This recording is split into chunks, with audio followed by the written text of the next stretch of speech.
The Criterion Collection is a physical media company whose goal is to expose classic, foreign, art house, and contemporary films. Not only that, but being a pioneer for special features. For me, if a film is on the collection and you buy it, it'll be the last time you'll have to buy it. This Iceberg highlights some fun facts about the collection if you are just beginning to collect or are a seasoned veteran. For this Iceberg, I would like to thank the users Daisy Ridley Teeth, Down by Lance, Hello Fennel, Ezel1, Quado Dingo, Shop Early 2601, Traverse Town, The Historian 2, and WB Mason. The actual person who posted this wished to not be named if a video was ever done of this iceberg.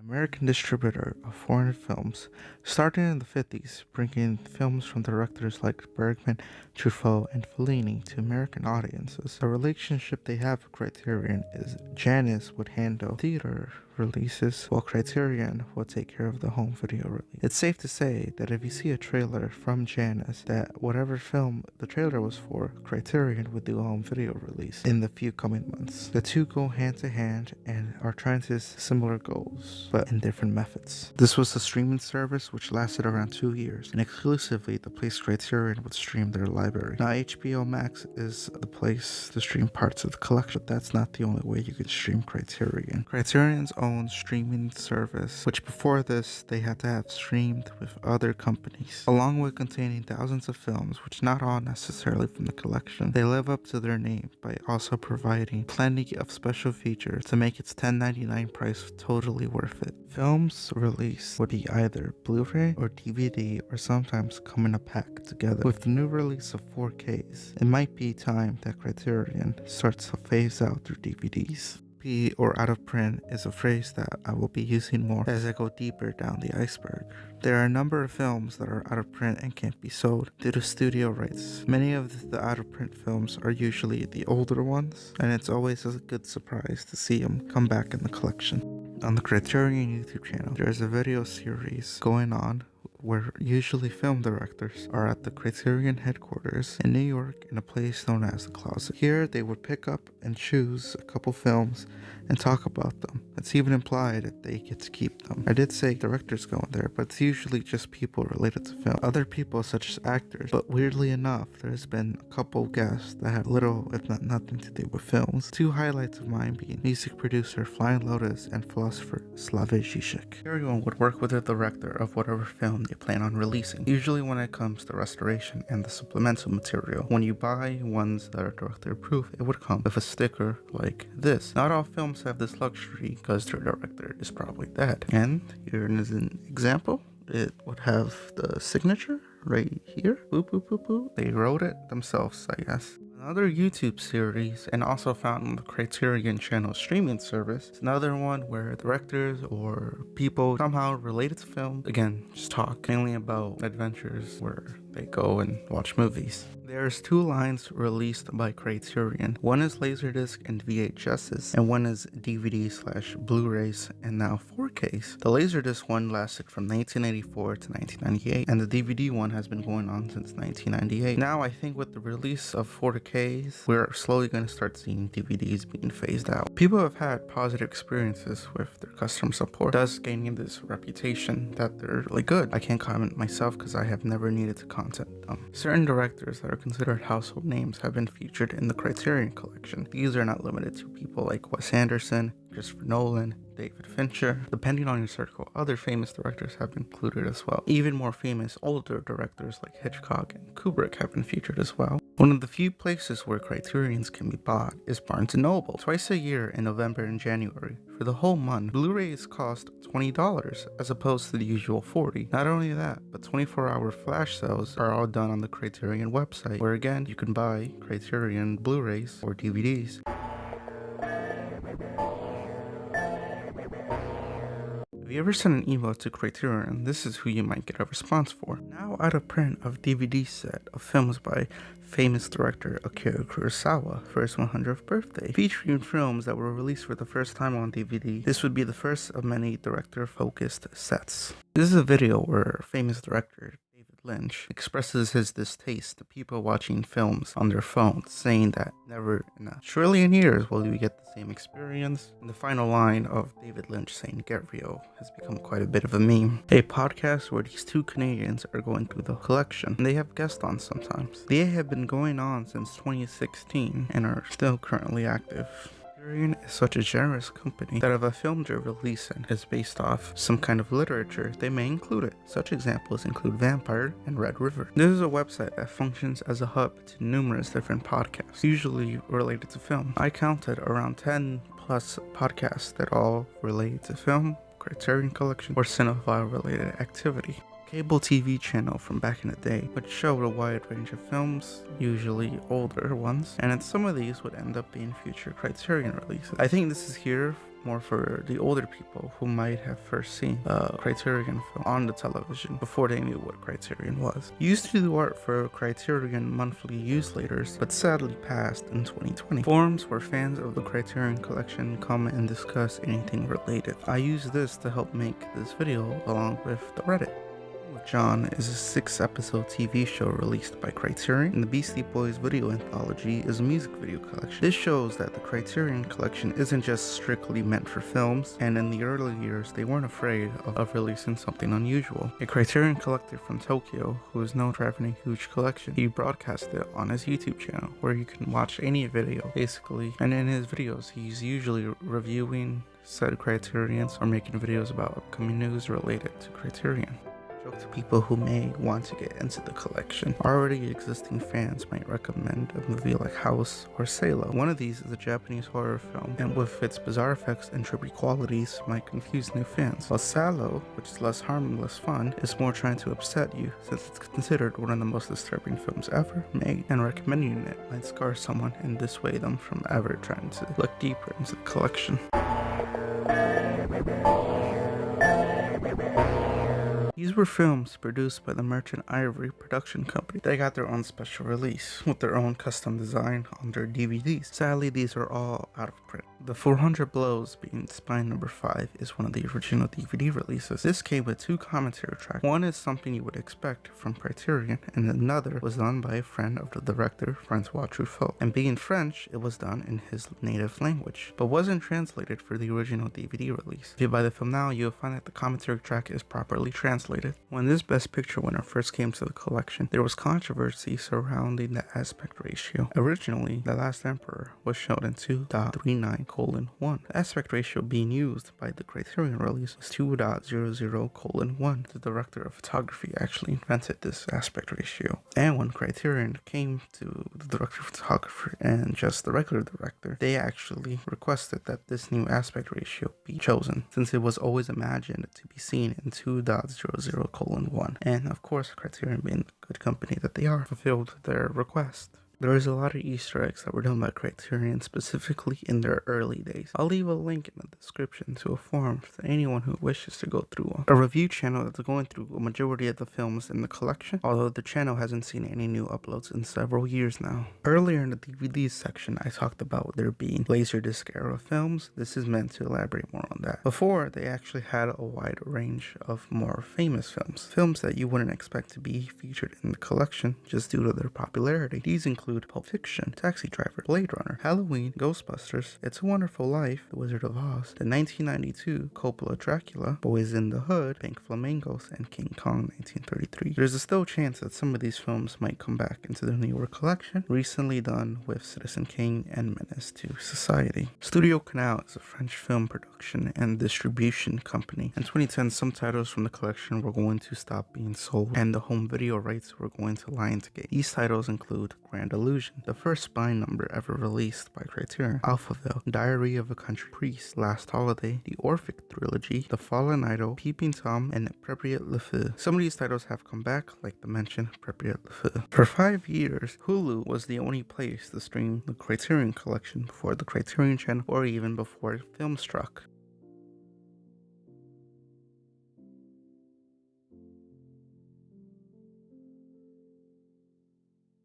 Criterion is known to pack their releases with tons of special features or supplements as they're called. And in the second ever release of the Criterion era, King Kong was actually the first time a commentary track was ever recorded. Not only that, but they have stayed true to directors' visions by showing films in their respective aspect ratios instead of cropping everything for TVs. This was made to celebrate the 50th anniversary of JNS Films, a box set with one movie for every year. It even included films that have never been included in the collection outside of this box set. The Criterion website had a different layout back then. Here are some screenshots of how it would have looked like. There was much more of a fan interaction aspect of basically people sharing their collection and making lists of films, like a modern day letterbox. Commentary track for the film Armageddon features Ben Affleck going on a rant, basically calling Armageddon a bad movie, featuring all the classic complaints, like why train a team of drillers to become astronauts and not train astronauts to become a team of drillers, and even taking shots at the director of the film, Michael Bay. When the 1984 adaptation was coming into the collection, it originally had a spine number of 986. Since releases are done in multiples, fans asked why not change it to 984. Criterion got the memo and was able to change the spine number from 986 to 984. Criterion releases would come with a little booklet, usually containing an essay from a critic and or some sort of film scholar, along with details about the transfer, credits. This refers to his older booklets were just foldouts. Modern ones can be more described as booklets. Here are an example of 3 different types of booklets, or 4. This crash one resembles more of the classic style. It was basically just one piece of paper. This is more of a brochure type. This is basically what you would expect with most releases, a booklet, usually containing around 37 pages. This one is reserved for kind of special ones. Criterion first released Blu-rays back in 2009 and 2014. An issue came with some titles having a bronzing effect that caused issues. The titles that had this issue were Howard's End, M, Montanari Pop, Paris, Texas, Pripyat Le Fou, Ride with the Devil, Seven Samurai, Summer Hours, and Walkabout. The spine number for the Guillermo del Toro film, Devil's Backbone, ended up being 666. I think this was done by Criterion on their own. When the Philadelphia story first was announced, it had this blue cover, but when you buy the film now, it will come in this black and white version. I was not able to find any fans complaining about it, so I guess it's something that they thought would look better having black and white as opposed to blue. The very first release of Seven Samurai was actually recalled. This was done by the studio Toho, who demanded a new edition quickly be released and old ones be discontinued. What was bad about it? It contained a restoration demonstration. The reason this was seen as negative was people would have assumed that Toho doesn't take care of their films. Criterion having a lot of releases being out of print, mainly their older ones, leads the way for bootleggings to come out. Common ones are John Woo's early films and Dead Ringers. This doesn't really seem to be much of an issue now, but if you look around hard enough, you might be able to find a bootleg. And I was able to really find people discussing these back in 2005, 2006. If you actually have issues regarding bootlegs, just buy from official sources like their website or Barnes & Noble or Amazon. And if you're actually looking for out of print, I recommend looking through record stores that sell DVDs. Some early DVD releases did not feature a logo from Criterion. I was not able to find any pictures of these DVD cases that did not feature the logo, or even find a list of films. These 3 films had issues that garnered a replacement program. What was wrong with Dress to Kill was that the color grading was off and it had image distortion. There was a replacement program done. Prairie Le Fou had a more specific one where there was a scene that was supposed to have a tint but didn't. This has nothing to do with the previously mentioned bronzing. The Citizen Kane replacement program is the most recent one. The first disc on the Blu-ray and 4K edition had an issue with the contrast around the 30-minute mark. And if you want to watch the 4K edition fine, it was okay. And as of January 19, if you buy it past this date, you should be good. Grand Illusion has the privilege of being spine number 1 from the 2.0 collection. And you think since it's spine number 1, it was the first release. However, that was not the case. Seven Samurai, which is spine number 2, was actually the first one to come out. The reason Grand Illusion was delayed is due to new camera negatives being found and a restoration process having to be done. The box set of Lone Wolf and Cub contained a secret poster. Here is the photos of it.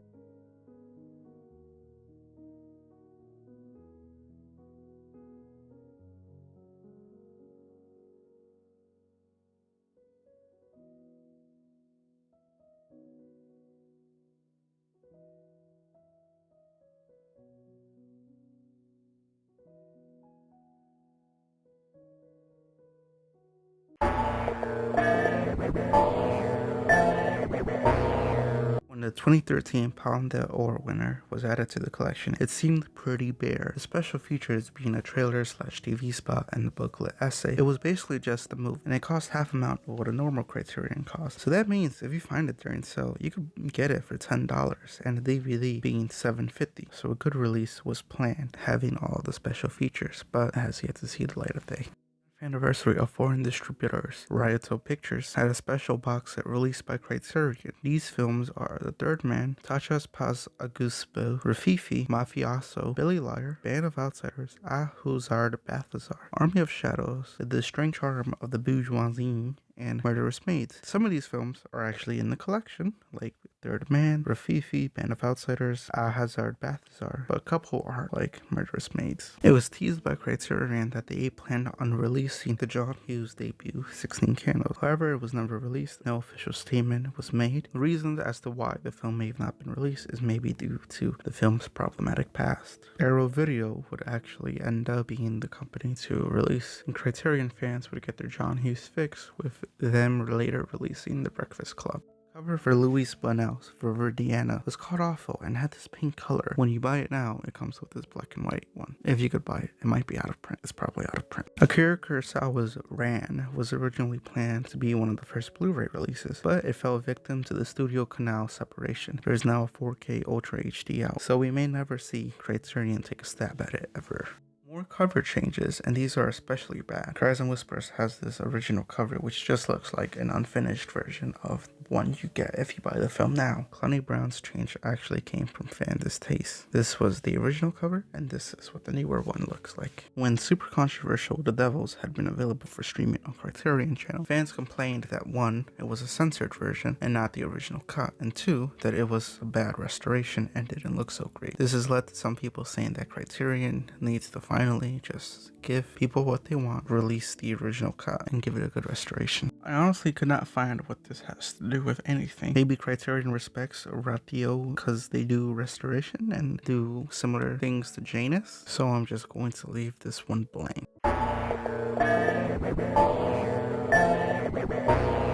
Why the first release of Salo, or the 120 Days of Sodom, went out of print is due to a copyright dispute regarding the director's estate. Original copies of this version have been known to sell as much as $600 US.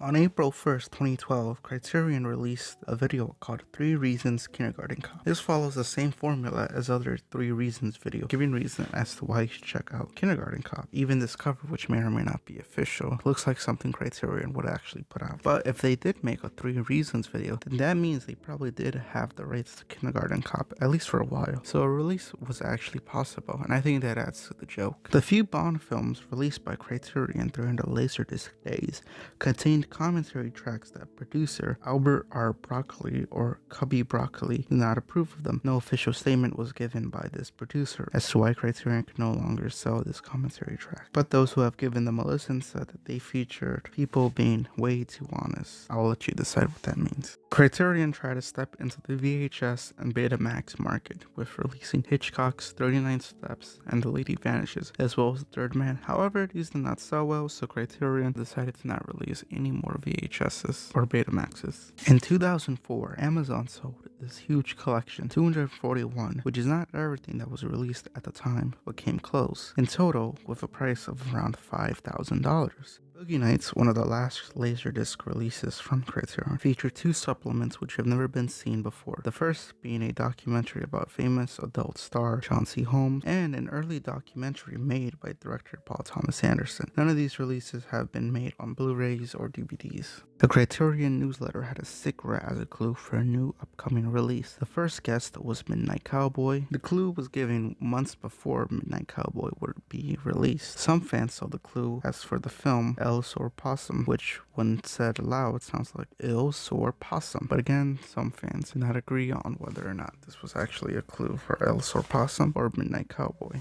These 2 Alejandro Jodorowsky films were going to be given the Criterion treatment, except the company who held the rights for them did not want new supplements/special features to be made, so they never came into the collection, and probably never will, with Arrow taking it again and releasing them. Alex Ross Perry is the director of Imaplex, posted an image to Instagram of people from Criterion working on his film, but it has never been released.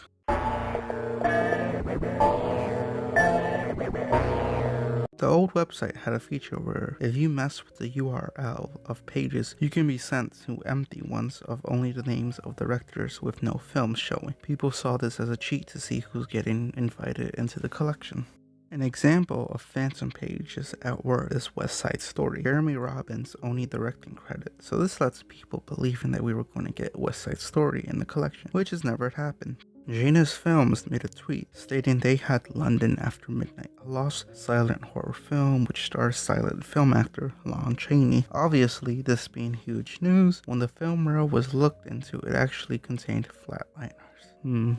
This was a planned release that never came out, even if it actually existed. There was a first batch of Laserdisc that was never released. Issues came with the supplements which caused a delay, but the second planned release basically was the same thing with just a couple things taken out. So at the end, none was ever released. So yes, there was 2 copies and neither one was ever seen. During the Laserdisc era, there was a separate branch of Criterion meant to show television. These were not part of the main spine numbers, and so far only 3 have been released. These are The Addams Family, Tanner 88, and I Love Lucy. Tanner 88 would end up being a part of the DVD collection later on. A YouTuber who does montages of films, like showing IMDb Top 250 or that 1001 movies to watch before you die, who actually ended up working for Criterion, editing promos on the Criterion channel. Voyager was the company Criterion was released under, as well as coming out with their own Laserdisc and CD-ROM. Laserdiscs that were very weird for the time. These included an earthquake report, an art gallery, music video compilation, something called Vienna, which I could only assume is like a tour of Studio Vienna, advertisements from the 30s, 40s, 50s, 60s, yet another cancelled release. But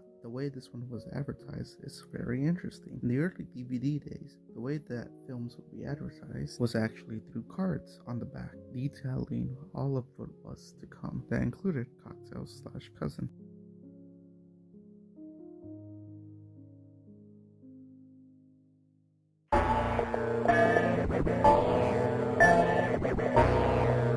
This is a video that details the goal of Criterion as well as their accomplishment, which seems standard, right? Well, it is to my knowledge only shown at the Il Cinema Riviotto Film Festival in 2013. You can find it on YouTube, which is odd that the video feels like it was from the early 2000s, due to talking about DVDs as high qualities and having the old logo. Except remember, this was shown in 2013, and why is this basically hidden? The video I found showing this Criterion mission statement has less than 1,000 views. It seems like the perfect introduction to the company, and why wouldn't they just release it on its own? This one goes back to the old website. During the weekends, Criterion would share articles, those that related to film. One weekend, they actually shared an article discussing the possibility of video games being released by the company. This led to rumors that Criterion video games were actually going to be coming up. A leak came out detailing several possible titles coming out. One of these was a music video collection of singer-songwriter Lana Del Rey, with actually David Lynch being attached to said collection. As to why this ended up being cancelled and a bunch of other things from that leak being cancelled is unknown. Bill Condon, who is known for the live-action Beauty and the Beast, no, not that one, Breaking Dawn Part 1 and 2, the second Candyman, he actually had a phantom page back in the old website days. There was speculation about what film of his would be released. The most possible candidate would be 1998's God and Monsters. At least that's what people hope. Talks at the Wenneck Center where Criterion producer Kim Hendrickson would talk about future releases. This was a segment called Kim Spilling the Beans. This last layer is called Layer 8.5, contains some memes. First one being notoriously bad director Michael Bay actually having 2 films in the collection. These being the previously mentioned Armageddon and The Rock. I guess it's kind of funny if you know who Michael Bay is. The second joke being related to Clue. Before the announcement of Spine 1000, an email was sent, everyone hoping it was 1000, but nope, it's Clue, since the only thing Criterion was willing to talk about was, well, Clue. And lastly, this relates to a closet video, specifically from Bill Hader, where his picks are Amarcord, House, Sallow, Green for Danger, Loves of a Blonde, and Antichrist.